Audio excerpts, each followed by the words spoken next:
Ladies and gentlemen, the microphone was not prepared yet for my excitement. Let me express a very, very, very warm welcome to all of you.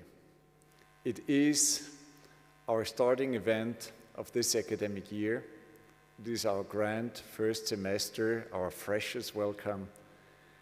Great to look into a full audience of roughly 1,100 freshers, distinguished guests, alumni, students, and faculty.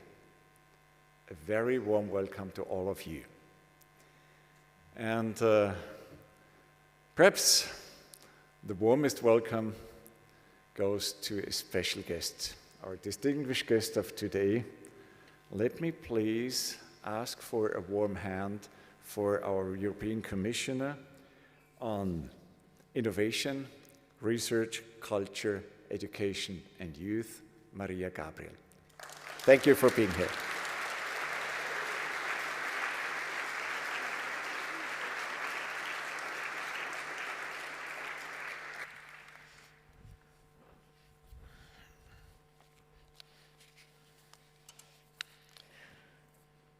Thank you very much, first of all, for your warm welcome.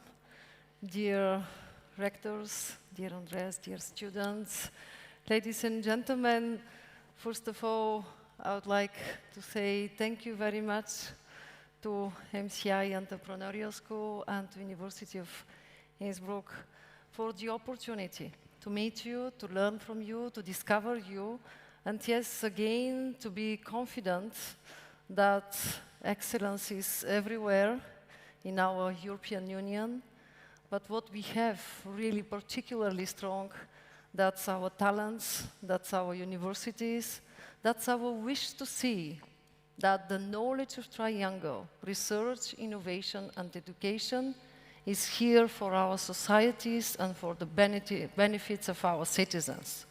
So thank you very much. Now, allow me to share some views, because definitely in 20 minutes we can't explore all the aspects of this very challenging topic that you proposed to me, research and innovation, how Europe can be competitive globally. I would like just to share really some of the main points, at least the tools, the instruments that we have at our European level, the new initiatives, that in our view will help us to preserve Europe to be competitive on global context. And I would like to be very direct. Europe has no other choice than to be a global leader. We need to project ourselves in the future through a strong strategic alignment of our investments and initiatives in education, research, and innovation. Because, first of all, making Europe competitive is not a job for one person or a few stakeholders. We must work on the interconnection of these three fundamental pillars through ambitious policies, investments, and engagement of all. I think that, yes, it must be a joint effort of all levels. European, national, regional, and also with the engagement of companies, finance, academia, with the research and learning community. Because for me, being competitive is about protect our values first. Academic freedom, democracy, for us, this is not empty words.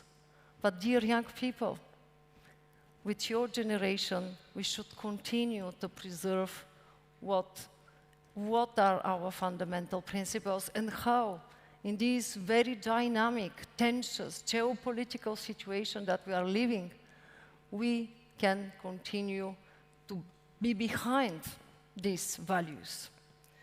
Second, being competitive is about investing in people. And that is possible through modern and inclusive education. Being competitive is about developing world-leading science. Congratulations again for your Nobel Prize. You should be proud, but we as European Union, we are proud too, because for sure, the professor already made a lot of work here in Innsbruck, but he was supported by the European Research Council, and we are very proud that somehow the European Research Council is our European factory for Nobel Prizes too. So that's a joint effort. Of course, there is another aspect to take into consideration, and that is how to translate know-how in competitive advantage through innovative products. How be less dependent on unreliable partners. And all this, for me, MCI, it's a role model. Because we already took all these aspects. You show us what that means, ecosystem approach. You show us how weaknesses can be transformed into strengths. And that will be now my starting point. That's why I'm so glad that I'm in such a symbolic place to talk about this. Because I think that if we would like to preserve the competitiveness of Europe at global level, yes, we should take time and to see what are our strengths. At least that's the approach that I try to promote as Commissioner for Research, Innovation, Education, Culture and Youth. By the way, that is the first time that the European Commissioner is responsible and for research and innovation and for education and youth, and that's an extraordinary chance to build synergies and to see how we can have common initiatives that will tackle weaknesses, but above all, will provide benefits to all those like you that are engaged in this process. So yes, we have, at least for me, 4 points that are our strengths. First, I would like to talk about science. Europe is 7% of the world population, but we are nearly 25% of the highest level scientific publication. And yes, we should preserve this leadership in science. Another example, good example, was the pandemic. There was a lot of people, they didn't believe me that it's possible to develop a vaccine in less than 1 year. But because we invested in science and in research for many years before, we were able to have in record time a vaccine.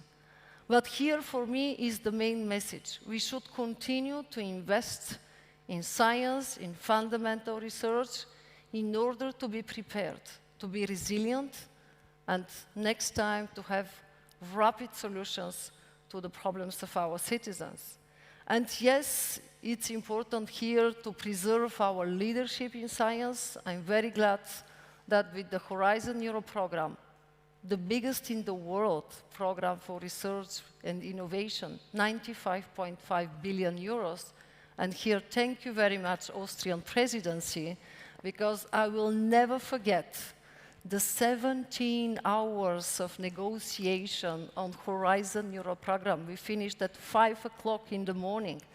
Your support was crucial in order to say that, yes, we need strong budget for Horizon Europe program, because for us, the investment in research and innovation, it's not only an investment in our future. That's an investment in our present, in our talents, in our companies, in our European leadership. And I'm very glad that with the first pillar of Horizon Europe program, we'll continue to ensure this support for the fundamental research, for young researchers. Here you have a lot of examples of people taking part in our Marie Sklodowska-Curie actions. But here I would like to say, but it's good that we continue to support science. It's good that we agree that we need to preserve the leadership. If you'd like to be competitive globally, we need to address some issues. I will not talk about all of them, because as you can imagine, the European research area, it's an extraordinary space. I would like just to bring to your attention 2 points I will be very glad to continue to discuss with you. I think that we need to talk about young researchers, and we need to talk about research assessment. If you'd like to attract young people to scientific career, we need to create the good conditions for them to thrive, to develop this career. On the other side, we would like to have scientists more engaged with society, with education, with school. We need to valorize this experience. And we all know that our European model for this kind of valorization, it's not adapted to all the realities. I know that the question is very difficult. I know that here, and I express it again, there is academic freedom, independence and autonomy of our institutions, but I think that only together we can address this, because above all, it's about our future, because it's about our scientists, our brightest minds. Second strength that we have, it's, of course, our industry. We are leaders in some sectors of the industry, and we should preserve this. I just visited the Quantum Center this morning. We need to preserve our leadership in quantum technology. We need to see how, with the CHIPS Act, we can transform our actual position into something that will make Europe independent, autonomous. And here, yes, I think that the but is to pay attention to startups, to pay attention to small and medium enterprises. Because without them, it's simply not possible to succeed. It's good, again, that we have Horizon Europe program, the entire second pillar, with the public-private partnerships, with kind of ecosystems that are working together on common challenges and common solutions. But yes, I think that Europe should stop to be naive. Europe can apply the principle as open as possible, as closed as necessary.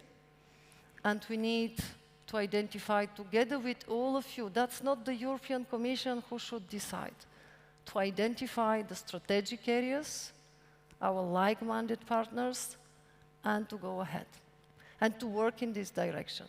Definitely what we have seen the last 2 years is that we need to ensure our independence, our open strategic autonomy. It's not easy, because especially for me as Commissioner for Research, science is by definition open. We need to cooperate internationally. But I think that we should be able to find this delicate balance between openness and simply respect of those fundamental principles and values on which we subscribe, and our partners subscribe.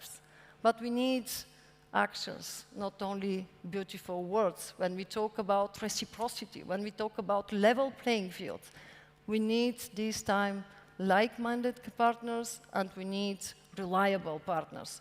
That's why, for me, on this global context, what is really important is that for the first time in the new Horizon Europe program, third countries, countries that are like-minded, that are with high level of scientific and technological development, can be associated to the program.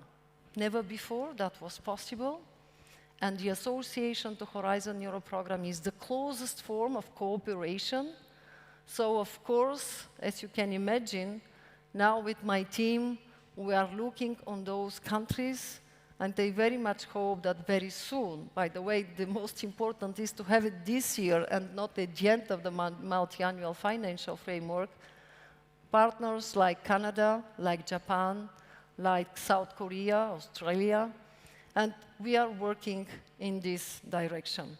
So yes, it's good in this field to find these partners. Third strength that we have, it's of course our education. It's not in the title, but for me, research, education, and innovation should always now go together. But yes, when we talk about education, we need to be proud. We have excellent universities. We have extraordinary and amazing universities that are providing knowledge, competencies, skills.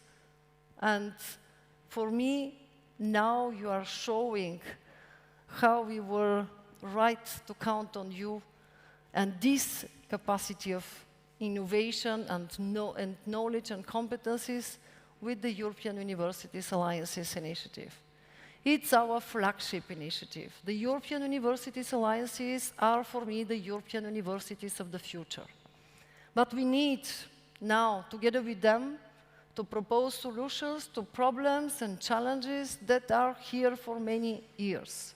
I'm joking sometimes, but yeah, some of the problems on which we try to find solutions were there when I was student. When I was student, we talk about the non-automatic recognition of diplomas, the interoperability, and the joint programs.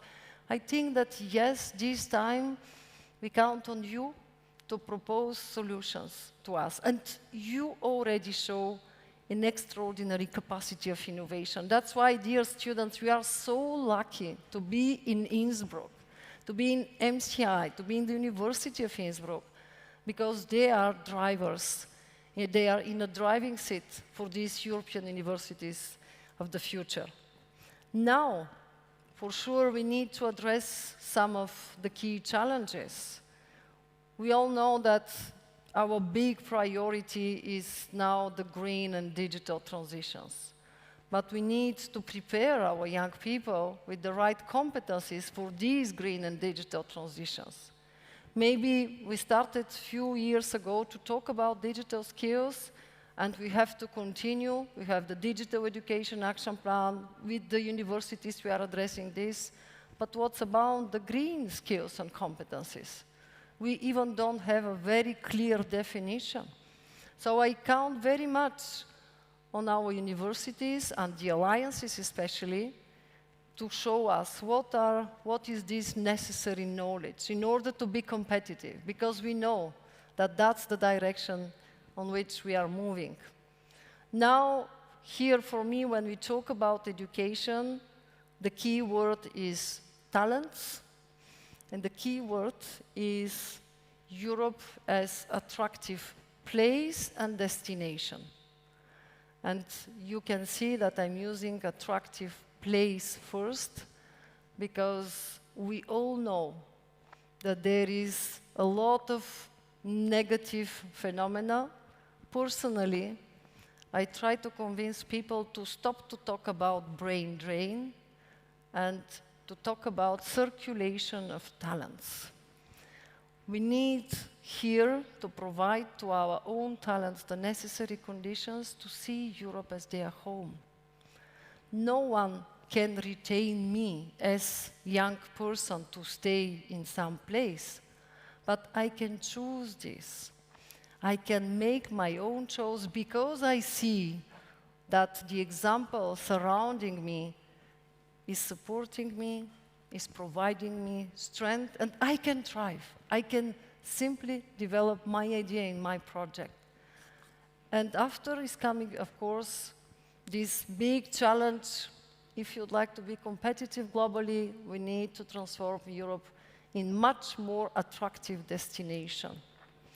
And here, since this morning, I heard that there is a lot of work with visa, administrative procedures. But again, for me, maybe what I would like to say is really count on my support. Maybe our strategy should be, let's identify those 2-3 small things that will definitely facilitate the life of those that wish to come, that to continue to talk about the attractive destination and the international dimension. Definitely here, count on my support. And I think that, again, we have to work much more with our member states and to continue to support our European universities alliances in their international dimension. And that's one of the flagship initiatives in our European strategy for universities. Now, I'm arriving to the fourth point, and maybe some of you will definitely ask why she's identifying this as strength. I would like to talk about innovation. I think that very often, what we hear is that Europe is lagging behind. I think that every single word counts, and we need to change our narrative as Europe. We have to unlock our full potential. We are not lagging behind. And that's what I would like to do with the new European Innovation Agenda. Because actually, dear young people, we are witnessing a new wave of innovation, the so-called deep tech. Let's not repeat the same errors like with the third wave of innovation, the so-called digital. We all knew what happened. And I think that Europe now has an extraordinary chance with the strength to be a leader in this deep tech wave of innovation. Why?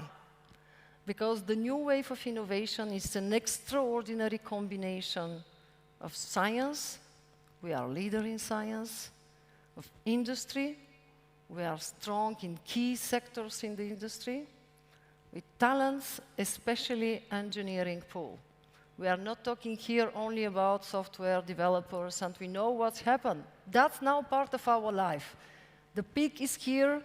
Let's use the positive things, the positive sides, but let's seize the momentum and the opportunity to transform Europe into a global powerhouse of deep tech.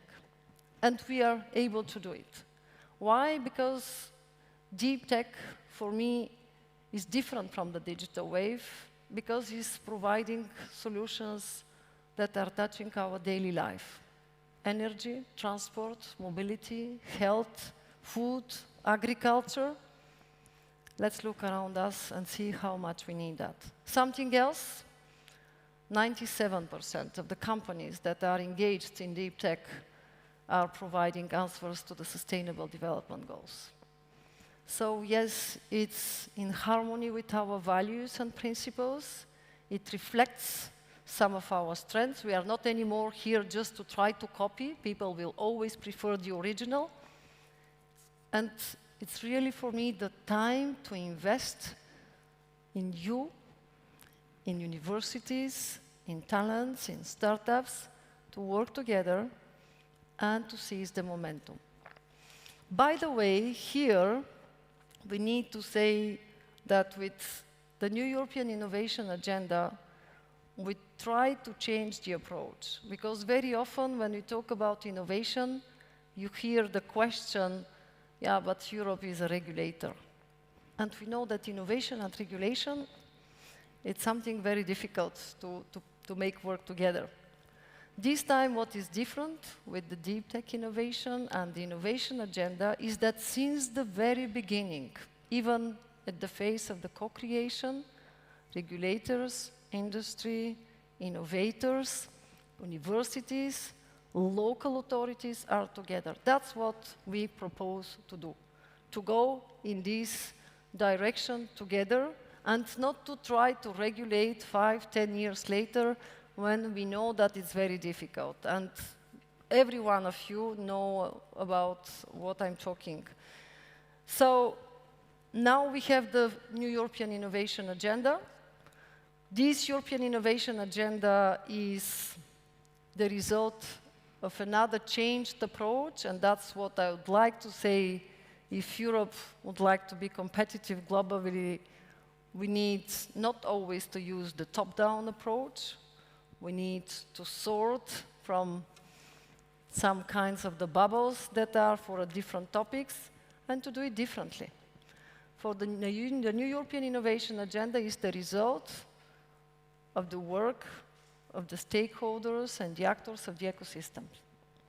What's happened 1.5 years ago, I created groups, unicorns, startups, venture capital, women founders, and I asked them to provide me in 2 months what are the five initiatives that they would like to see at European level, because that will facilitate their work. Now, 1.5 years later, we have the innovation agenda, and the 5 flagships are very easy. Scaling up, because that's the critical moment. We need to overcome the valley, the debt, because even today we have more startups than the United States, but when we talk about unicorns and scale-ups, numbers are completely different. We need to talk about experimentation spaces, living labs, test beds, and I must say that always that's only the innovators that know what I'm talking about. But yes, here we need, and in 23 there will be at least 2 on artificial intelligence and another one on green hydrogen. We need to address the fragmentation of the European innovation ecosystem, because you are, again, another example. We have extraordinary, local, vibrant, dynamic innovation ecosystems. But very often for them it's easier to find an investor outside of Europe than in a neighbor region. So we need to connect the different local, regional innovation ecosystems, and that's why our intention is to create and to have at least in Europe 100 regional innovation valleys. And that's maybe my challenge today to you. You can be the driver, MCI, for the creation of this regional innovation valley, and to show that that can work, that can be connected to the entire world, because it's providing solutions to the problems of citizens, because it's nurturing talent, because it's keeping talent, and because in that way it's contributing to a European leadership. So you can see that that's the 4th flagship, it's talents. And here the main initiative is to have 1 million talent in deep tech by 25. I launched the initiative just 2 days ago, and I think that it's very, very challenging. And finally, we need data. That's the 5th flagship. We need to have every year a clear picture what happened on the European ground. Do you know that even we don't have a common definition on startup, scaling up? We need to address this, and we need definitely every year to know what's happened. Of course, here, if we have these numbers, we'll pay much more attention to women and girls, but on this, maybe with the discussion I can come back, because this topic is very close to my heart. Now, we have science, industry, education, and innovation. And you can see that behind at European level, the last 3 years, we managed to have a framework, because we need that. If you'd like to act in the respect of our competencies, we need these frameworks. We have the European education area, we have the European research area. Finally, we have a European innovation agenda. Now, for me, the big challenge is, if you'd like to be competitive, is to build synergies. And that's something very difficult. Synergies between European Research Council and European Innovation Council. Do you know that next year, for the first time, there will be a new intern scheme in which researchers from European Research Council can go in companies funded by European Innovation Council and vice versa? And I think that, yes, that can be a very good example at European level, but let's promote examples that we have at local level, and that's your case. So I think that here we need you to share examples with us, to continue to tell us that that's something in good direction that we can go. Maybe that's not the case, but if it is not the case, please share it with us. Synergies between education and innovation, and here again there is a lot of work, because believe me, the first European Innovation and Education Summit took place in June for the first time. Never before that was organized at European level. That was really amazing to see that 1.5 million people followed us the entire day. And we are very glad, normally during the research innovation days, to see that there is 30,000, 40,000, 1.5 million, hidden demand.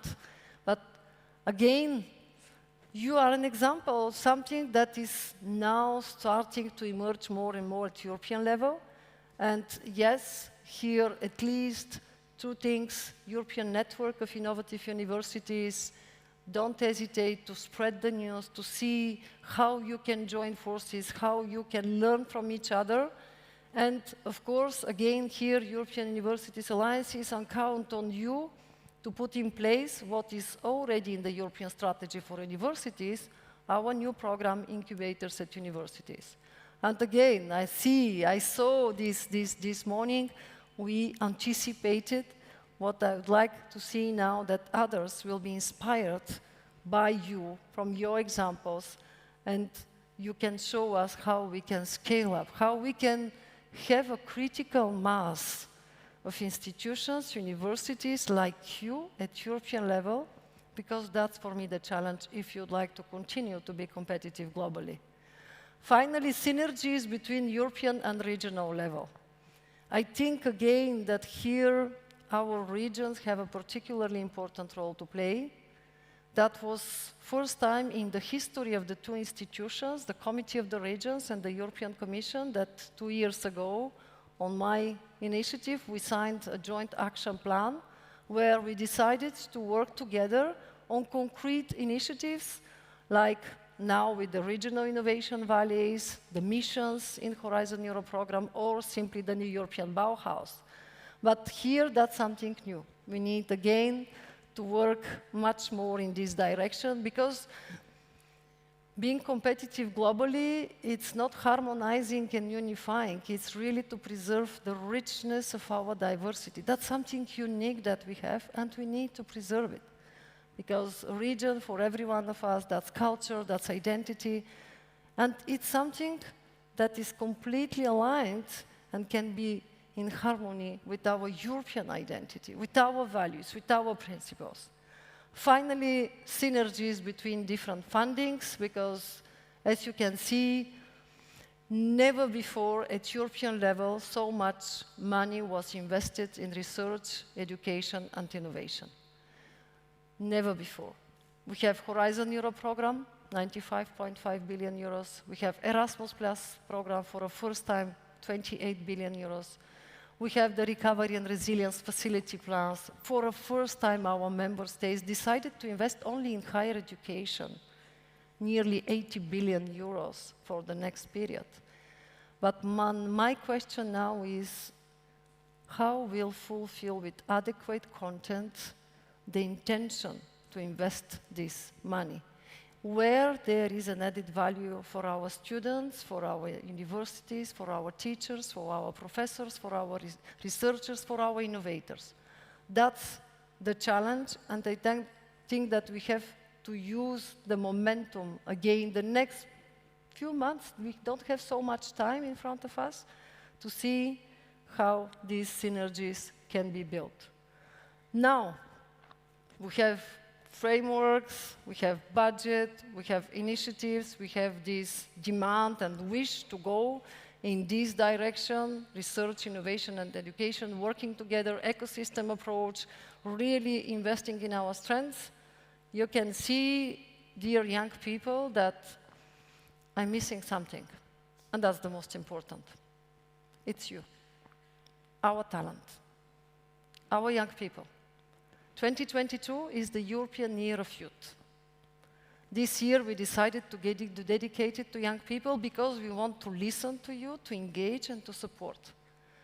So I fully believe that the most fierce competition of the 21st century, that will be the competition for talents. And we have to be there for every one of you. That's why that's my challenge. Is the European Year of Youth? Tell us, dear young people, how together with you we can on one side provide you with the necessary support to dream, to grow, to develop your ideas, and to see Europe as your home, and on the other side, with your ideas, your talents, your projects, to continue to show that Europe has values, principles, talented people, imagination, technologies, all this because our leadership is a leadership for people. That's what we need to do together with all of you.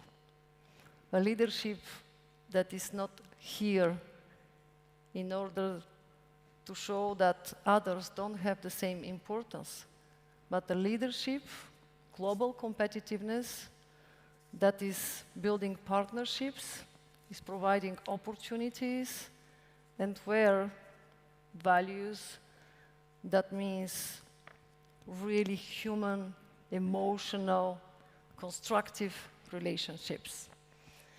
And 2023 will be the European Year of Skills. That's the last news from yesterday. I'm sure that with innovation, industry, education, research, we can show how much with young people, with them in the driving seat, this year can be here in order to have a long-lasting impact.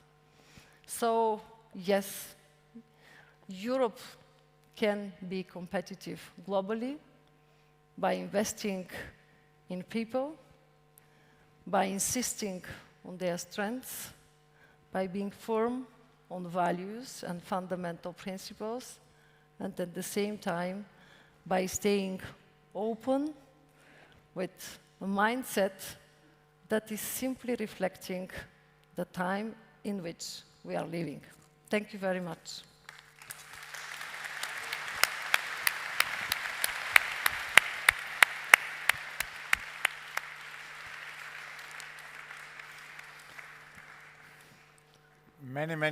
Many thanks to Commissioner Mariya Gabriel for this inspiring and very emotional speech. One could feel the engagement, also the personal engagement and emotion in it when it comes to where we stand, where we want to go, and what needs to be done. Now, this event can also be followed on the live stream. So I'll once in a while have a look at my screen if questions come in from this side, from out of this audience. But let's have first a look into this audience. Is there already questions in the room? There's microphones around, so if you just really raise your hand visibly, I'll do my best to take you, to give you the mic. And meanwhile, perhaps I'll ask, no, I see already, I think, yep, please, I think it's the fourth row, please, you have the microphone already. And please raise, stand up and tell who you are briefly, and then put forward your question or comment. Yes, my name is Nicolas Söleman. I'm a student at MCI, Bachelor Studies of Environmental Process and Energy Engineering. First of all, thank you very much for your excellent keynote. And one thing I always realized during my studies, also kind of in different European countries, is that interdisciplinary collaboration lacks in between study programs, but also faculties, and in between research and studies, the educational part of universities. So my question here is, where do you see interdisciplinary collaboration fit into that plan, and which priority does it take for you as a European Commissioner? Thank you. Thank you. May we perhaps even invite also a third or a second or third question, if there is any? Elsewise, please go ahead. Well, thank you very much, Nicola, for your question. For us, it's a big priority, and you're right. We need to continue to promote this interdisciplinary, multidisciplinary approach. Actually, we are testing this with one of the main novelties in Horizon Europe program, that's our missions. As you know, we identified 5 topics on which we think that because there will be actions at European level, our citizens will feel benefits in their daily life. And that's a mission on cancer, because I think that that's a big challenge for Europe. But 4 others are more close to your topics. It's a mission on climate neutral and smart cities. It's a mission on climate adaptation. It's a mission of waters, oceans, and seas. and the mission on soil and food. So yes, for us, that's something that we just start to experiment. That was decided during the co-creation, the co-design phase. The implementation of the mission starts just now, right now, since October. Of course, that's something that we already addressed as an issue with our European Universities Alliances. And because I already met, I think, more than half of them, and they are 44, that's quite a big number. They know they have to address this issue. And we have good examples, especially when we talk about this topic related to climate change. I must say that for the moment, that's really the topic where we can see how much the interdisciplinary approach is promoted. We try now to do that in the education systems, but at the level that is before university, and that's thanks to our STEM centers. Actually, our member states, for the first time, pay much more attention to the STEM centers. And yes, there is some encouraging news that the interdisciplinarity can start even before arriving at university. It's new, it's a long-term work, but I must say that for the first time, we have at least 3 concrete initiatives that will have results in 2 years by 24. And definitely on the base of this result, I'm sure that there will be much more arguments to continue to work in this direction. Thank you so much, Commissioner Gabriel. And if I may come in here briefly with a comment regarding the MCI.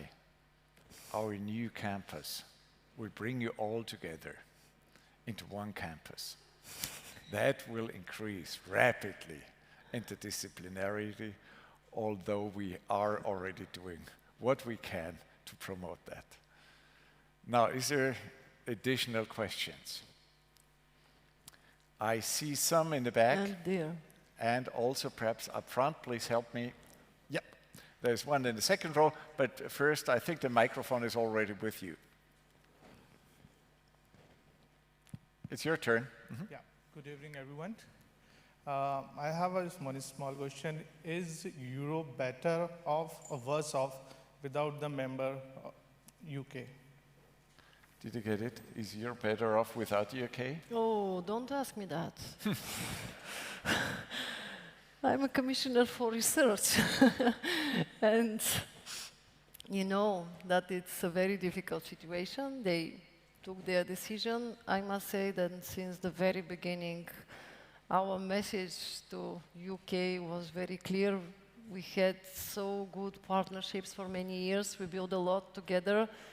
For me, it's really difficult to answer to all my extraordinary researchers and universities coming from there and that are part of the European Universities Alliances, for example, or are engaged in projects with European Research Council, or are engaged with private-public partnerships, to tell them now the door will stay closed.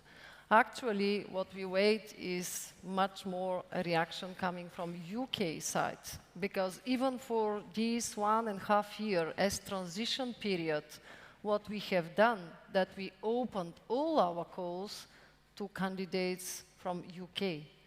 But yes, we were clear that when the time will come to receive the funding, if the association agreement is not signed, that will be not possible.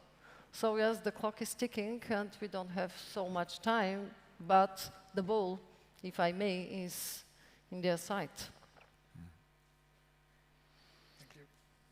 You know, I think Europe made one mistake when the decision came about. If Europe had already threatened them with the potential consequence of being excluded also from the Champions League, it would not have taken place. But now we have to live with it and do everything to bring them back or engage them. Yeah. And I must say that for sure doesn't matter what will be the final decision. We already decided that we would like to open the cooperation with them, but the funding that is received from EU will be not possible because simply it's not fair. And when you are a reliable partner, you have common responsibilities and to respect some rules. But for sure we have to continue to address this issue, because for me there is so much potential that can be lost. And yeah, with the universities, with researchers, there is a lot to do again together. I think there was a question in the second row with the mask. It's difficult to recognize, but all right. Markus Frischot, Jean-Monnet professor here at MCI. Thank you very much for your inspiring speech. Forgive me that as a law professor I come up with a rather technical question. So the EU, both in education but also in healthcare, has a very weak competence. So it was interesting to see that in June this year there was a council document, a preparatory document I have to emphasize, where the idea was raised to upgrade the EU's competences both in the field of healthcare and in the field of education to a so-called shared competence. So could you give us some insights about this and your idea on upgrading EU competences, especially in the field of education? Yeah, now it's really up to our member states to take the decision as soon as possible, but it's closely linked to our idea to have by 25 a European education area. And if you'd like to succeed, because European education area, it's not only European universities alliances, we have primary and secondary school, we have here vocational education and training, there is a lot of, and we have here the DigiCom, the framework of the competencies. So yes, it's directly linked to that. Our member states receive it quite positively, I must say. What we are waiting now is the conclusions, and after these conclusions we can go more fastly. For me, the most encouraging thing is that finally we discuss openly on this. Thank you very much. Now, looking at my screen, I have a number of questions. Perhaps I take one and then look back into the audience again. It comes from Massimiliano Rapaccioli. He is obviously an alumnus sitting in Rome now, or being presently in Rome. And he asks, now, being an alumnus of the MCI, if you, Commissioner Gabriel, had the opportunity to express one, but a very important wish regarding what the MCI should do, what would it be? Dare to speak more loudly about your experience. They are great. I already met them. By the way, I promised them that next time I will be with them for the annual conference. All of them, when you meet them, the experience is very rich, is very positive. But I need really their voice to be raised in order to show that this experience is because thanks of the European Union, because we have this European action, and that's something positive. And what is positive is that somehow this sense of belonging to a community is strengthened. So what I would like really to see, it's not only to speak during their annual conferences, and they are brilliant in the different conferences, but to raise definitely their voice and to speak more loudly. And why not to be one of the legacies of the European Year of Youth, to show that Marie Skłodowska-Curie Actions is an extraordinary program, and for that we need more funding with much more opportunities, and yes, maybe with much more openness to some of our partners. So perhaps to come in with a personal experience. When I started at the MCI, and so many sitting up front of my team members, that was the time when Austria was not yet part of the European Union. And the reason why I am here, and some of my colleagues, is that the Austrian education, the Austrian degree, in our case the medical degree of my wife, was not accepted outside of Austria. Can you imagine? Now, looking at you, you have all the opportunities, all of them, within Europe and even outside of Europe. Better within Europe. But now it's on you. Engage, take the opportunity, raise your voice, engage in Europe, and put forward this European flame so that your students after you, or your kids, can also say, you have been making a difference. I look into, I think there was a raised hand in the first row, and I think then backwards, back in the audience again. Werner Stadelmeier, MCI, thanks again for your lucid talk. I have a question. You briefly touched shared European values in science. And could you possibly elaborate a bit on that? I ask especially because in my view there is a divide in values of science, especially along the axis of more new realism, objectivistic view of reality, and a constructivism, more lived experience view of reality. Thank you. Values in science? Could you repeat it, please? Because there is an sure. echo. The shared values, if you could elaborate on what they are a bit, and especially about the status of truth, which is, in my opinion, often a division among scientists where there are more objectivists and there are more constructivists, realists. Well, if I would like really to stay coherent with myself and to continue to say that I respect the independence of academia and academic freedom, I will not intervene in this. It's not our duty to say what is the truth or not, but yes, when we talk about values in science, there is integrity, there is ethics, there is peer reviews, and yes, that's part now of this work linked and with the new European research area and for the research assessment. So what we would like now to do is, of course, to review the chart of the researchers, because definitely we need to reaffirm our adherence to these values. You know that even there is more demands coming from the European Parliament to be more tough when we talk about academic freedom.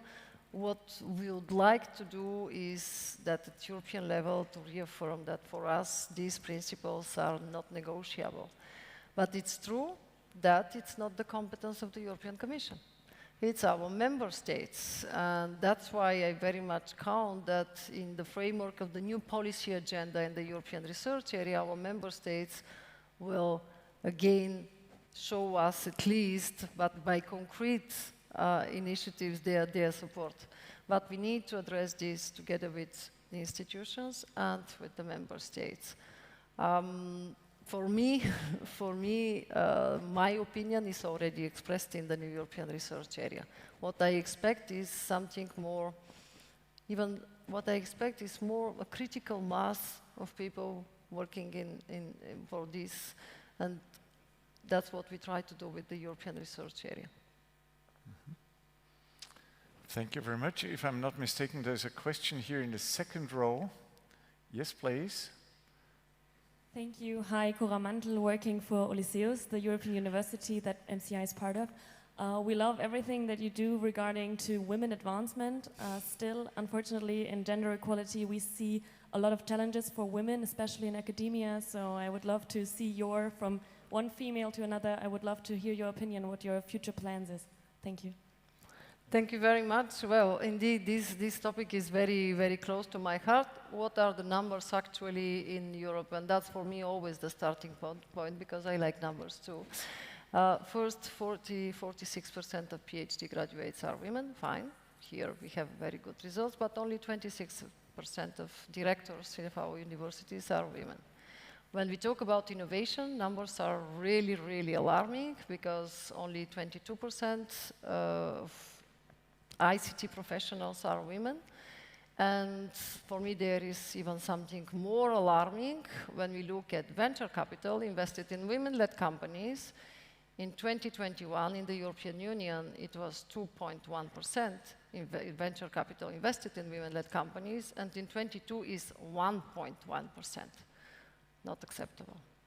I don't believe that we have only 1, 2, 12, 20% of potential and talents and ideas. And that's why, for me, there is no miracle solution. I don't believe in big strategies for this. I believe in small actions with real added value. First, Horizon Europe program. What we did, it's an institutional change. In the new Horizon Europe program, having a diversity and gender equality plan, that's an eligibility criteria.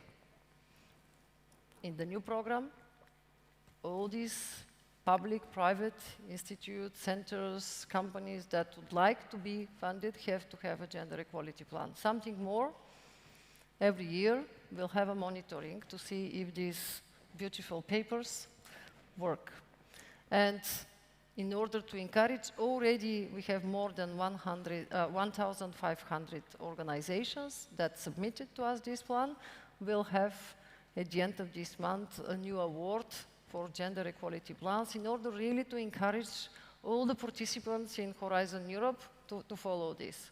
The second thing that we did is much more on innovation part with the European Innovation Council. I think that we should be very proud. We achieved a lot in a very, very small lapse of time, because I will always remember the month of March 2020. I'm asking for a meeting with the European Innovation Council, and I ask how many are our women-led companies that we fund, and they told me 8%. No way. It's simply not acceptable. What I decided is to have at least 25% of women accessing to interviews. Attention, excellence, merit, ideas, talents will be always the main criteria. But with this small action, at least to encourage more women to access to interviews, in 5 months, we passed from 8 to 29%. Now the new level is 40%. Another important issue when we talk about how to encourage more women innovation in research, it's to think about evaluators and all these units and bodies that are taking the decisions. Actually, again, example with the European Innovation Council, we decided with the new board is 50-50 women, and all our evaluators teams are 50-50. Of course, that's not everything. We need to continue to work with our researchers, and here, yes, I'm glad that more and more we address the issues of the conditions in which they are working. You know that we did a lot for the young scientists, the women scientists. It was only first step, but yes, we need to continue to take care of them. I will not touch here the issues linked to education, because I'm very much in favor of more girls in STEM education, and here we have a very concrete example, Girls Go Circular. It's our common project with the European Institute of Innovation and Technology, girls from 14 to 18. We would like to offer training in these circular, different sectors of the circular economy to up to 100,000 girls the next 4 years. And another important issue is, of course, to work in order to have more mentorship and leadership programs and to promote role models. Very often when we talk about women in research or innovation, they are telling me it's not so much a question of funding, of grant, it's more a question of mentorship and access to networks and leadership programs. So that's exactly what we did with the European Innovation Council. I not only launched Women Tech EU, that's my last initiative. We are offering 75,000 euros grant for women-led companies, startups in early stage. But in parallel, and most important, is that they are participating in a mentorship and leadership program. Final point, when we talk about role models, we need to give more visibility to all those that are not the usual suspects and the stars that we see everywhere.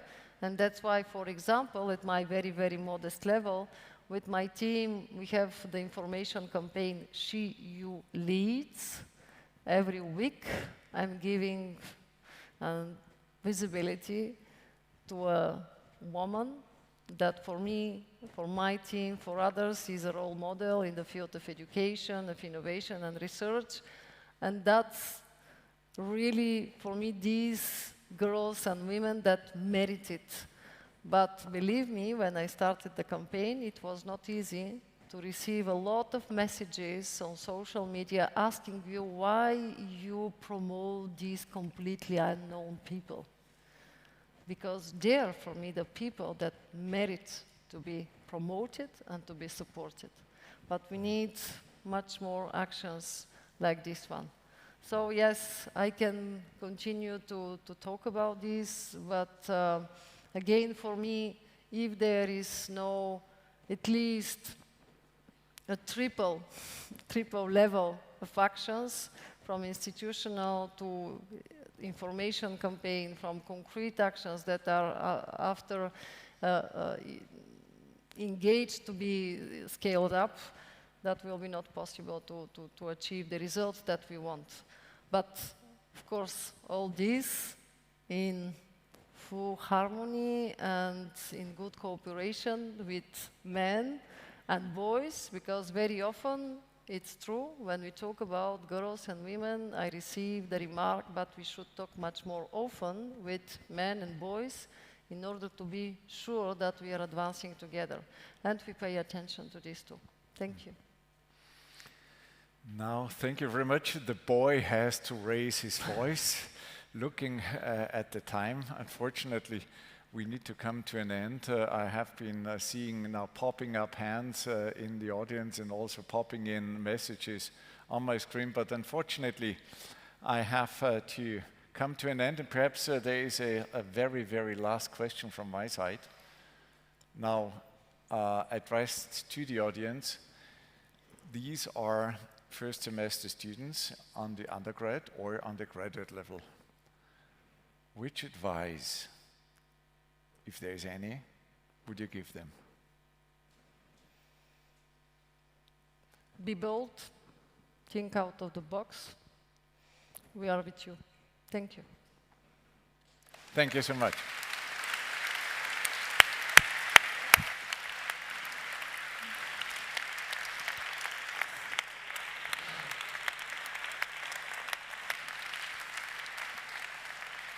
Thank you.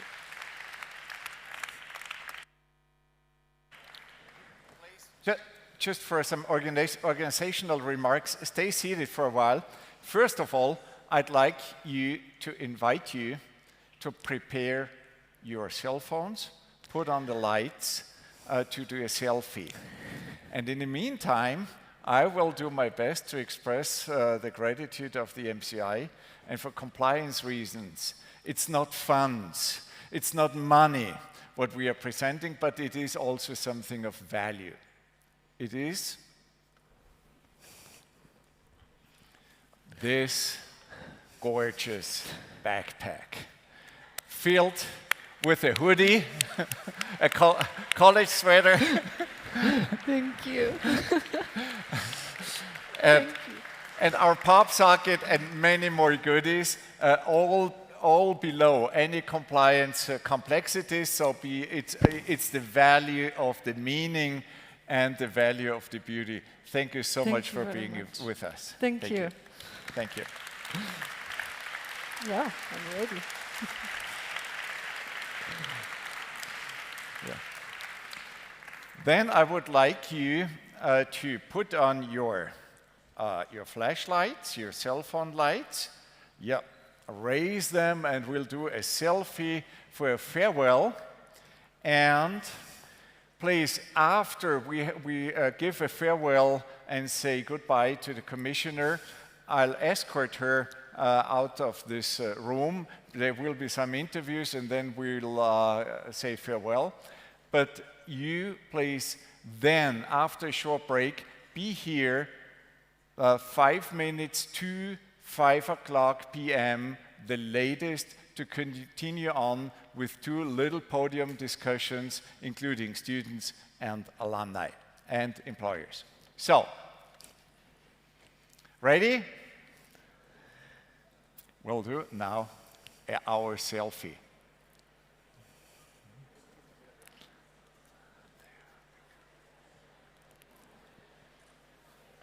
Okay.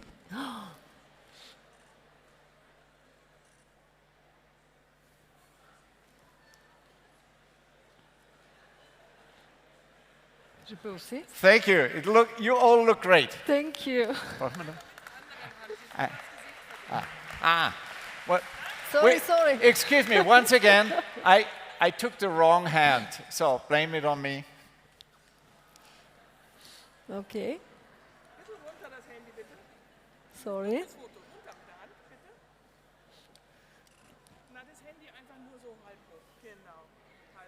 Oh, sorry. Einfach ins Handy schauen.